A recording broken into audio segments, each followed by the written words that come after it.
Hi, my name is Jennifer. Welcome back to my channel and welcome to my July wrap up. As I'm kicking this wrap up off, we are already up to, what date is it? Is it like the 19th of July maybe? Quite far into July.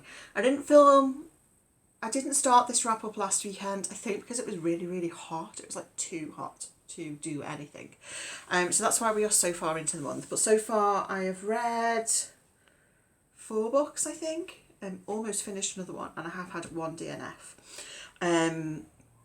So let me tell you what I have read so far. The first book I don't have a copy of, it's already gone back to the library, so we will put a picture up here. And that was Big Little Lies by Liane Moriarty. This was a reread for me. I read this for my book club at the library. So myself and one of the others had already read it, but we thought it would be a good one to read. We were both happy to read it again, and we thought that the group would possibly quite like it. And do you know what? Everyone read it and everyone really enjoyed it, which never happens in book clubs. So this was a real win.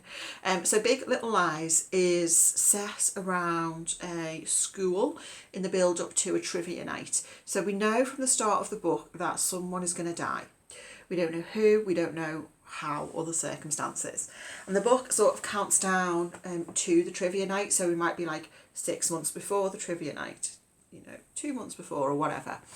So following these group of parents and their children, some of whom are new to town, some have established relationships, and the book is told from various characters' perspectives. I really enjoyed this reread. As I went through, I was starting to remember little things about what might be going on. What I do think Liane Moriarty does really well in this book is I think she balances humour with some really dark topics, and I think that balance is done really well actually. I think it's really well plotted. I think the characters are well developed. I think it's a really good book, and it was a good book for book club as well because it sparked some really interesting conversations. So that was excellent. I'll mention the DNF now. This is Homecoming by Bernard Schlink, who wrote The Reader, you may have heard of, which I have read and did enjoy. This is translated from German by Michael Henry Heim. I actually don't remember anything about this. I don't think I got very far into it before deciding to DNF, and I think I just found it a bit boring.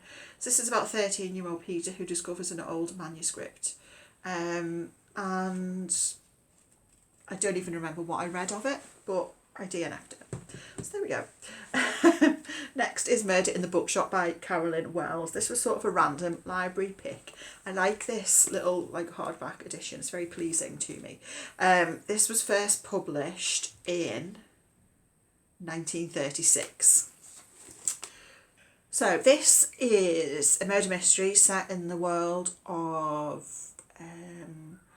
antiquarian book dealing. It's like the second book like this I've read recently. I read Death of a Bookseller last month and wasn't super keen. And this one, again, I wasn't super keen on either. It's probably not helpful to read 2 quite similar books in close succession. So we follow the investigation into the murder of this man who owns a bookshop, and there's a really valuable book worth $100,000 which has gone missing, and so it's around who might have wanted that. I thought it was okay, I made it to the end, but I did think it was a little bit of a slog apart. It got off to quite a strong start, I think, and then it kind of just lacked somewhat. Next is a book that I absolutely loved. Have I taken the bookmark out already? Let me check, yes I have. And it's Monstrilio by Gerardo, Samano, Cordova. This is a book I've wanted to read since I first heard about it. I think it came out in the US a couple of years ago, and then it was published in the UK last year by Deading, who were a Liverpool independent publisher. And I've been wanting to read it, but I knew there were a couple of my libraries have copies of it. And the libraries where you have to pay to reserve, so I don't pay to reserve. And so I've had my eye on them, and so I knew I was going to be able to get it at some point. But then last week, or a couple of weeks ago, at lunchtime one day at work, I just had a spare few minutes, so I thought I'd go and have a look in the library at work, and it was sitting there on the shelf, and I was so excited when I saw it sitting there on the shelf. And then my colleagues saw that I'd picked it up, and they were like, "Oh, what's that?" And then when they read the blurb, they were like, "What are you reading?" So Monstrilio, it's a wonderful book, and it opened right at the start with the death of Santiago, who's 11 years old, and he's died because he has like an issue with his lungs. He only has one lung. He's died as a result of complications to do with that. And so we're following Santiago's mother and father as they deal, of course, with this grief of losing their son. Santiago's mother decides to take a piece of Santiago's lung, like a little piece of his lung. She cuts it out of him and puts it in a jar to keep. And she's heard some sort of some sort of tale about how that can, I don't know. So she takes this little piece of lung and puts it in this jar because she's heard this like old folk tale about doing that. And this piece of lung starts to grow, it starts to feed, and it becomes Monstrilio. The book is told in sort of sections from 4 different perspectives, from different characters, and it looks at, I think the themes in this book are love and grief, and it's how Santiago's mother and father are dealing with that grief, and then with Monstrilio, how Monstrilio then becomes sentient and becomes something else. The book is, I guess, a little bit gruesome at times, but it's very, very moving, and yeah, it's about acceptance. And it took me an embarrassingly long time to realise, and I didn't even realise I had to be told. After I finished the book, I was looking at reviews on Storygraph, and I was like, yeah, this is Frankenstein. Of course this is Frankenstein. I don't think it's trying to hide that it's clearly, quite similar to Frankenstein. But I didn't click onto that until I read it in a review on Storygraph. So shame on me. And I love Frankenstein, so it's possibly not surprising that I love this. Monstrilio is just a wonderful, wonderful character. And yeah, I found it to be deeply moving, really, really great. Then I read Alice's Adventures in Wonderland. So this copy has Alice's Adventures in Wonderland and also Alice Through the Looking Glass. I imagine a lot of copies do, because like this is really short, like each one is only like 100 pages long. I really enjoyed this. So I was not sure if I had ever read this before, like whether I'd read it as a child. I don't think I have.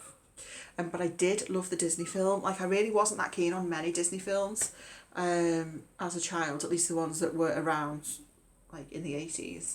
But I did like Alice in Wonderland, I think for the weirdness. And I really enjoyed this. I love the absurdity of it, the playfulness of it. I like the wordplay that the characters do. It was just a lot of fun. I really, really like the illustrations as well. Like, I don't know, let's find a good one, I don't know. Like, they're just really, really great illustrations. I have a bag with that on. Shall I show you my bag?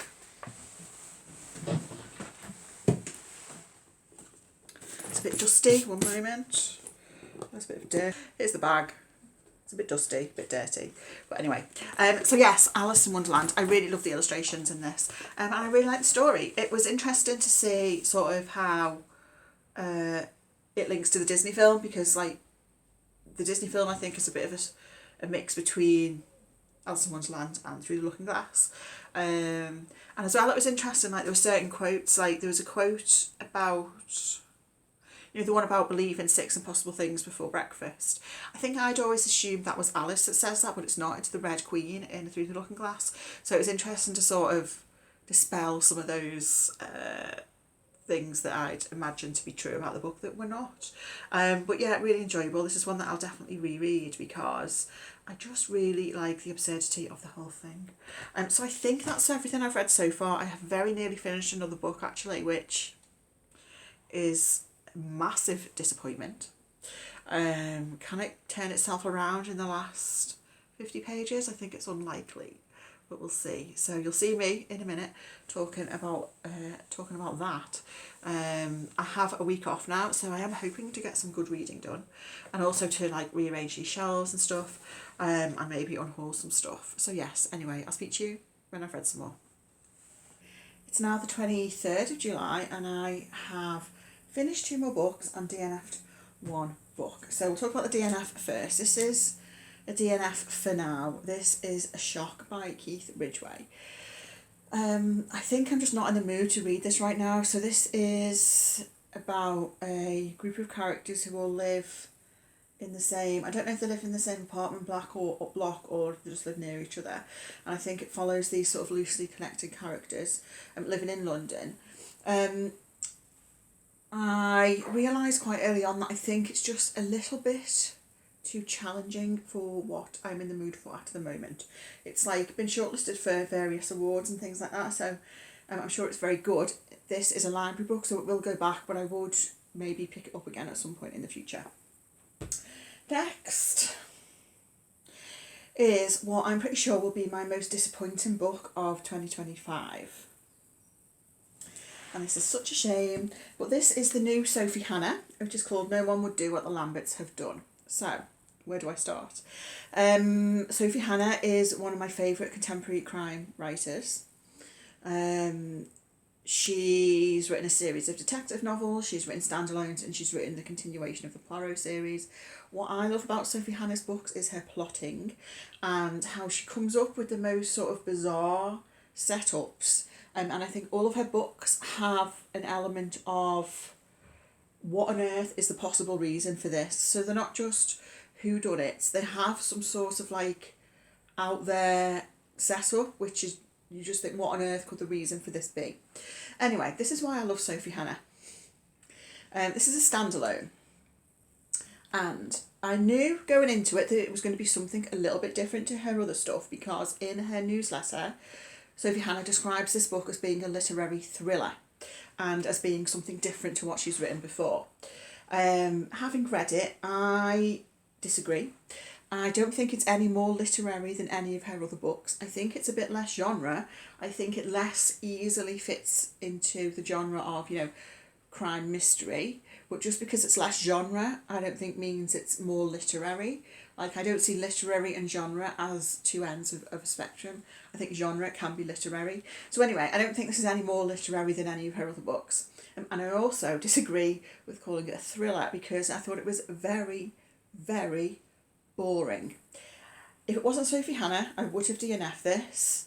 There was a point just after the halfway mark where I literally wanted to throw it across the room because I was so frustrated that nothing was happening. We just seemed to be circling around the same conversations and not moving the plot forward at all. And it just really, really annoyed me. So, what is it about? It's about this family called the Lamberts and this other family called the Garveys. I don't know how you pronounce that name. Garveys.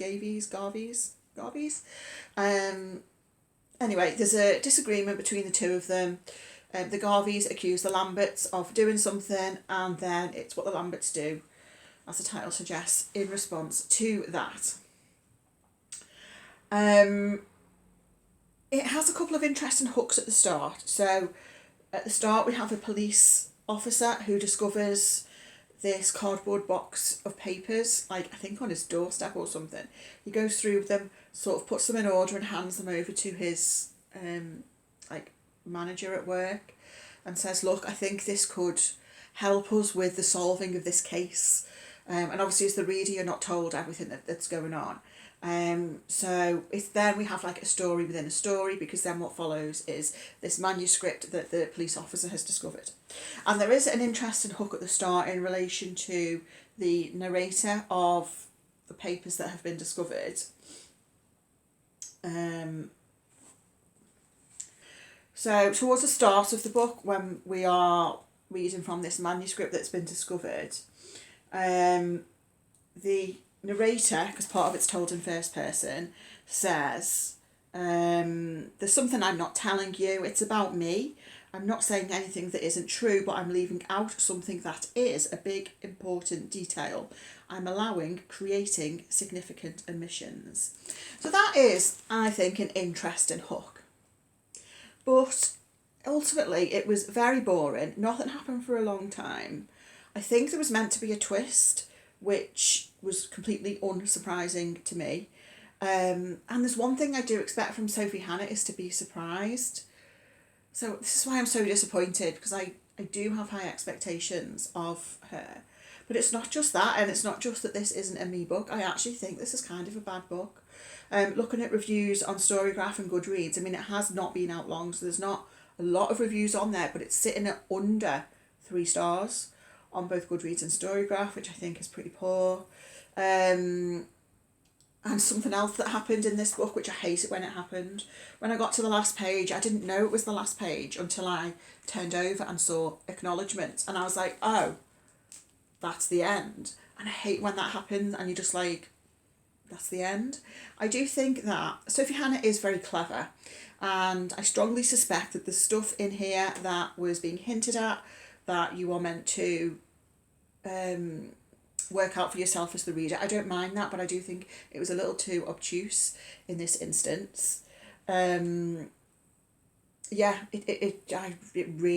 didn't like it. I gave it 1.5 stars. I hated it. I would go as far as to say I hated it. I only continued reading because it is Sophie Hannah, and I feel really bad saying this as well, because for reasons which would be spoilery, so I'm not going to say, I think this will have been a very personal book for Sophie Hannah to have written.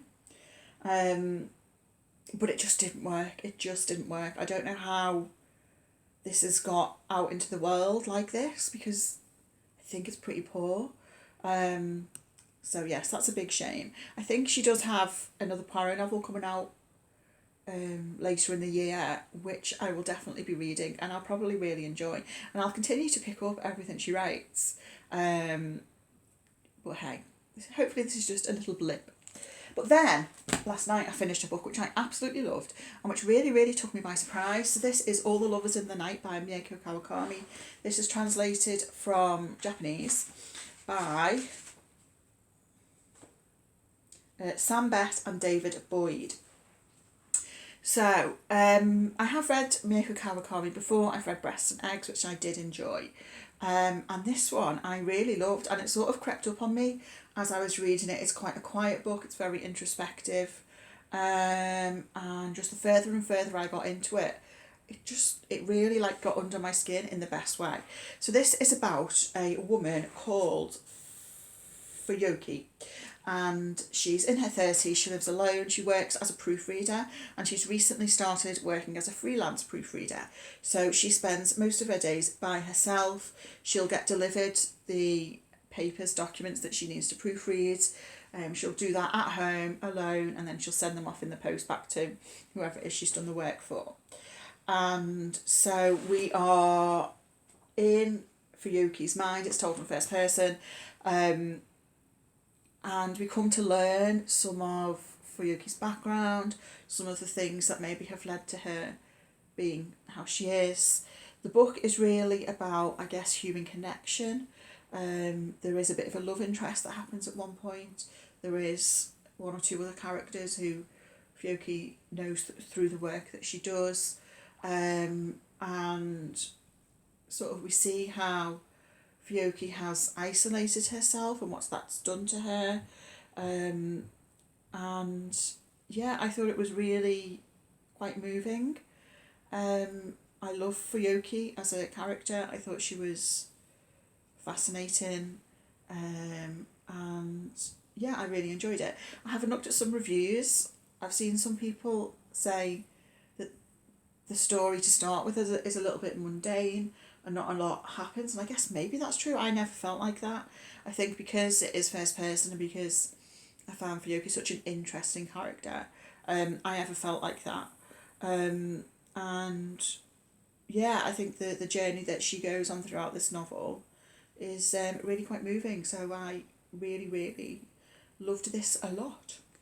So we have still got a week left of July, which is exciting.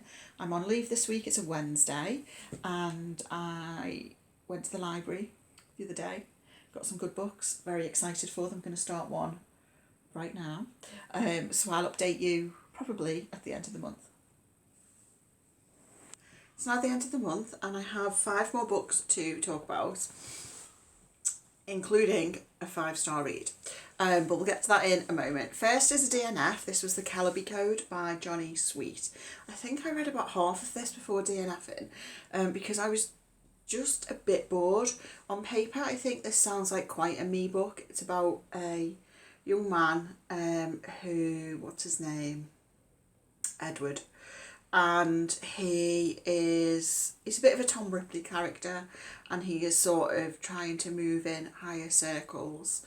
But the girl he is in love with falls for his best friend, and I think he's gonna, I don't know, I think bad stuff's going to happen. But I didn't really get to the interesting part. So it has been compared to The Talented Mr. Ripley. It's been compared to Saltburn, the movie, which I have not seen, but I have heard of. But I was just a bit bored, and I really like unlikable characters, which this is full of. But for some reason, the characters never quite felt fully fleshed to me. So I gave up. Next is a short story collection which I really, really enjoyed actually. This is Murder in Midsummer. This is an anthology of crime mystery stories from a variety of authors. So we have some Golden Age authors in here. We also have a story by Arthur Conan Doyle, a Sherlock story, and there's a story by Ruth Rendell as well that I thought was really good, and it was overall a really, really strong collection.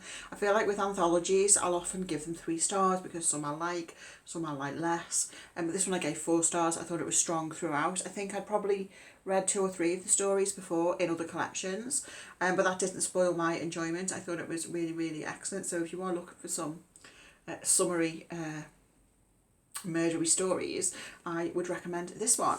Now let's talk about the 5-star. So this has been a really, really good reading month, I would say, because thus far I've had 2 4.5 stars. They were Monstrilio and All the Lovers in the Night. And I finally had my long-awaited second 5-star of the year. My first 5-star was way back in January. But my second 5-star is We Used to Live Here by Marcus Kliewer.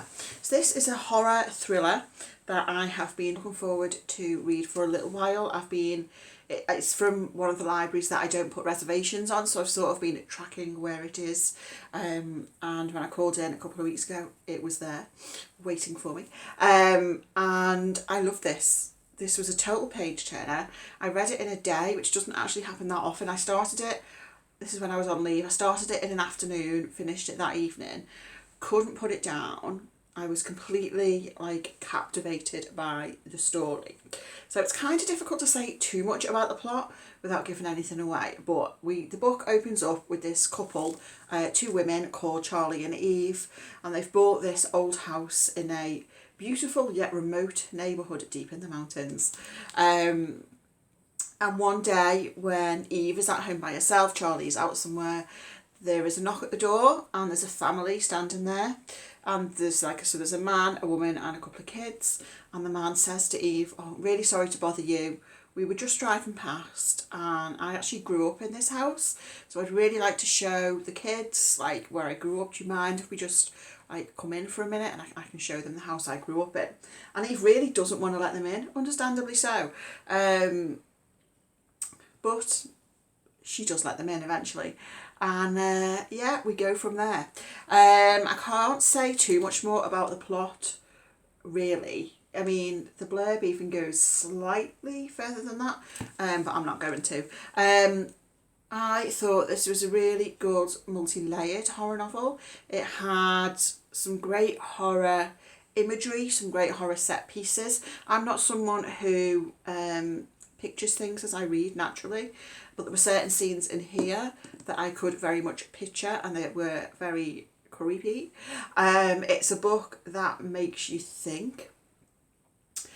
It's a very deftly plotted book. You can really tell that the author will have spent a lot of time on the intricacies of this novel. And it is a book that demands a reread as well, and I will definitely reread this at some point. I really, really thought it was excellent, just very propulsive, creepy, weird as well. I would say, like, if you like weird stuff, this possibly is one for you as well. I absolutely loved it. Absolutely loved it. Just a couple more books now. Strange Houses by Uketsu. This I didn't love. So this is the second book I've read by Uketsu. Uketsu is a Japanese YouTuber whose identity is kept secret. They wear a mask. They've got like an author picture here. They wear a mask, so we don't know who what their real identity is. Anyway, their previous book, Strange Pictures, I really enjoyed. I thought that was clever, intriguing, and had some depth to it. Strange Houses, I was less keen on. I did read this in a day. It was a page turner, and it was quite an entertaining read. But I just don't think it was to the level of Strange Pictures for me. It is a very short book. It's only about just 200 pages long. But I'm not exaggerating when I say every other page has a floor plan of a house on it. Honestly. So the book itself is probably only about 100 pages long.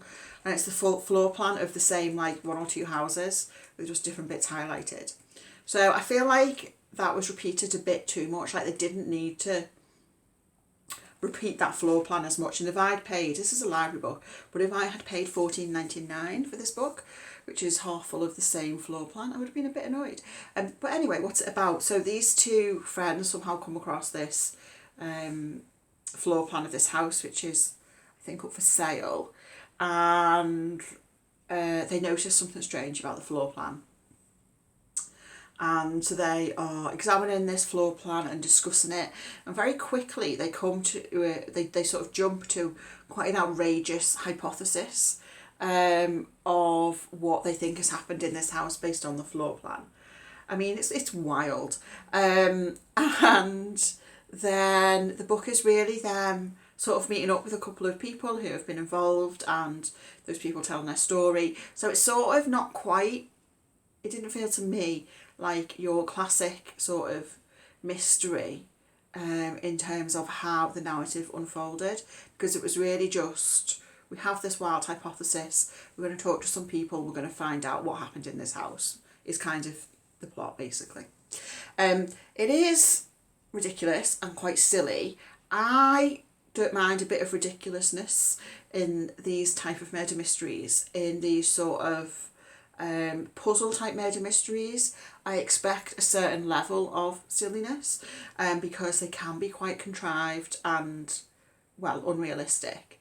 This really was at the limits of silliness, I would say. I still enjoyed it. Like, I still sped through it and wanted to get to the end and was interested to read it, but it definitely lacked some body, no pun intended, compared to Strange Pictures. I believe the author has another book coming out soon called Strange Buildings, which, assuming the library gets a copy, I will of course read. And then the final book, even though I haven't quite finished it, I've only got like 30 pages left, which I'll finish in the bath in a moment. This is Priestdaddy by Patricia Lockwood. So this is Patricia Lockwood's memoir. I have read one novel by Patricia Lockwood before. She may only have one, which is, I think it's right here. Let me see. Yes. Which is No One's Talking About This. This was shortlisted for both the Women's Prize and the Booker Prize, and I love this book, and I really must reread it, actually. So ever since reading that, I really wanted to read Priestdaddy, which was her memoir, because I'd heard great things about it, and I really did enjoy this. So this centres around Patricia Lockwood's family, her relationship with her mother and father. We see her when, as an adult, her and her husband end up going to stay at her mother and father's for reasons, for some time. Her father, as you might guess from the title, is a priest. He became a priest after having his family. He's described on the back as a gun-toting, guitar-riffing Catholic priest. So Patricia Lockwood had quite an unusual upbringing in some respects. It was very religious, but at the same time her father was kind of outrageous in certain ways. So the book is very funny in parts. It made me laugh out loud in parts, definitely. And it also has some very sort of thoughtful things to say about, I guess, religion, about going home when you have... So Patricia Lockwood, as an adult, like, moved away from being religious. But then as an adult going back to your, you know, the family home, and sort of trying to grapple with, I don't know, I guess certain things you don't necessarily agree with, but that are part of your family and your upbringing. So I thought it was very nuanced. I thought it was really well written. And I think, yeah, Patricia Lockwood is very witty, and I do really enjoy her humour as well. So this was very good. I am really looking forward to Patricia Lockwood's new book. I think it's a novel, which is coming out soon. I am in the library queue for it. So that's very exciting. So that's all the books that I've read in July. I think July was a pretty good reading month. Let me know what you've been reading. If you've made it to the end of the video and you don't want to comment, leave me a house emoji. I feel like that would work for this. Ooh, and also for We Used to Live Here. So leave me a house emoji. And I do hope you are doing well. And thank you so much for watching, of course. And I'll speak to you again very soon. Bye.